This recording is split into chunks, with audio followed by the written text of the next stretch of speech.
சரி பிள்ளைகள், பாருங்க, இந்த பரிசோதனையில் வந்து ஒரு செப்பு துண்டு எடுக்கப்பட்டிருக்கு. 2 மின்கலங்கள் உதவியுடன் செப்பு துண்டு. இந்த பக்கம் ஒரு பொருள் எடுக்கப்பட்டிருக்குது, அது இரும்பாணி. இந்த பக்கம் உங்களுக்கு குறிக்கப்பட்டிருப்பது இரும்பு ஆணி.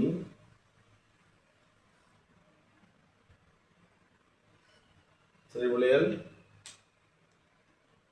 எக்ஸ் என்பது ஒரு கரைசலாக இருக்கும். அந்த கரைசல் வந்து மின்னை கடத்தக்கூடிய ஒரு கரைசலாக இருக்கணும், மின் பகு கரைசலாக இருக்கணும். நேர்முனையிலிருந்து கடத்தினூடாக செப்பு துண்டுக்கு வந்து கரைசலினூடாக இரும்பாணியூடாக சென்று கடத்தினூடாக போய் அந்த மின் சுற்று பூர்ணப்படுத்தப்பட்டிருக்கு. முதலாவது கேள்வி, இந்த பரிசோதனை கட்டமைப்பினுடைய நோக்கம் என்னென்று முதலாவது கேள்வி முன்வைக்கிறாங்க. முதலாவது கேள்வி நோக்கம், மின் முலாமிடுதலை இதில் நோக்கமாக இருக்கு. மின் முலாமிடல் இதில் நோக்கமாக இருக்கு. சரியா? அடுத்தது எக்ஸ் என்பது கேள்வியாக இருக்குது.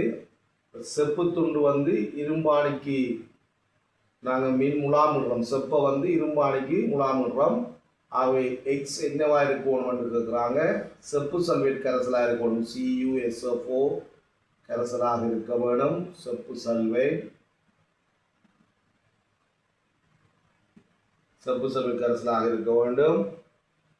சரியா?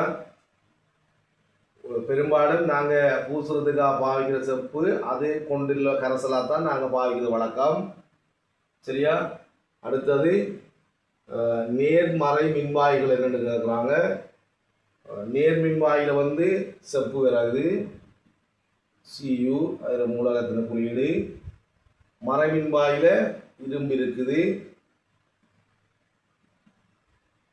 Fe. சரி, இப்போ இதெல்லாம் இந்த மூலகங்கள் எல்லாம் உங்களுக்கு லத்தின் பேரில் கேட்குறாங்க. இப்போ Cu கியூப்ரம், Fe ஃபெரம் என்று சொல்லப்படுது. இது லத்தின் பேரில் வழங்கப்பட்ட குறியீடுகள், அதெல்லாம் நீங்கள் படிக்க வேணும். அடுத்தது மின் முலாமிடுதல் என்றால் என்னென்ற ஒரு கேள்வி முன்வைத்திருக்காங்க. அதாவது கரண்டை பயன்படுத்தி, மின்னை பயன்படுத்தி ஓர் உலோகத்தின் மீது மற்றும் ஒரு உலோகத்தை படிய வைக்கிறோம். மின்னை பயன்படுத்தி ஓர் உலோகத்தின் மீது மற்றும் ஒரு உலோகத்தை படிய வைக்கிற செயற்பாடு மின் முலாமிடல். சரியா? அதை எழுதி கொள்ளுங்க. மின்னை பயன்படுத்தி ஓர் உலோகத்தினை மற்றும் ஓர் உலோகத்தில் படிய வைக்கிற செயற்பாடு மின் முலாமிடுதல். 5வது கேள்வி, மின் பகு பொருளாக கொண்டிருக்க வேண்டியது பண்பு என்னன்னு கேட்கப்படுது. இங்கே மின் பகு பொருளாக இருக்கிறது செப்பு சல்வேட். செப்பு சல்வேட் எப்படி இருக்க வேண்டும் என்று கேட்டால் மிக மிக ஐதான கரைசலாக இருக்க வேண்டும். 5வது கேள்விக்கு விட செப்பு சல்வேட் கரைசல் இங்கே மின் பகு பொருளாக எடுக்கிறோம். ஆகவே அது மிக மிக ஐதான கரைசலாக இருக்க வேண்டும். அடுத்தது 6வது கேள்வி, உங்களுக்கு இந்த மாதிரி நீங்கள் மின் முலாமிட்ட பொருட்கள் வீடுகளில் என்ன பாவிக்கிறீர்கள்னு கேட்டால் பெரும்பாலும் கரண்டி பாவிக்கிறோம், மின் முலாமிடப்பட்ட திறப்பு நாங்கள் பாவிக்கிறோம். அதுகளை நீங்கள் இப்படியா எழுதலாம். அடுத்து இன்னும் ஒரு கேள்வி கேட்கலாம் உங்களுக்கு. மொத்தமாக இந்த மின் முலாமிடுதல் வந்து சிறப்பாக நடைபெற வேணுமாக இருந்தால் என்ன செய்யணும்? நாங்கள் இதை நன்றாக கலக்கி விட வேணும் இந்த தாக்கம் நடக்கிறதுக்கு. அடுத்தது சீரான மின்னோட்டம். என்ன மின்னோட்டம் இது? மின்கலங்களில் இருந்து கிடைக்கிற மின்னோட்டம் நேரோட்ட மின்னோட்டம் கொடுக்கணும். நாங்கள் நேரோட்ட மின்னோட்டம் தொடர்ச்சியாக நாங்கள் கொடுக்க வேணும்.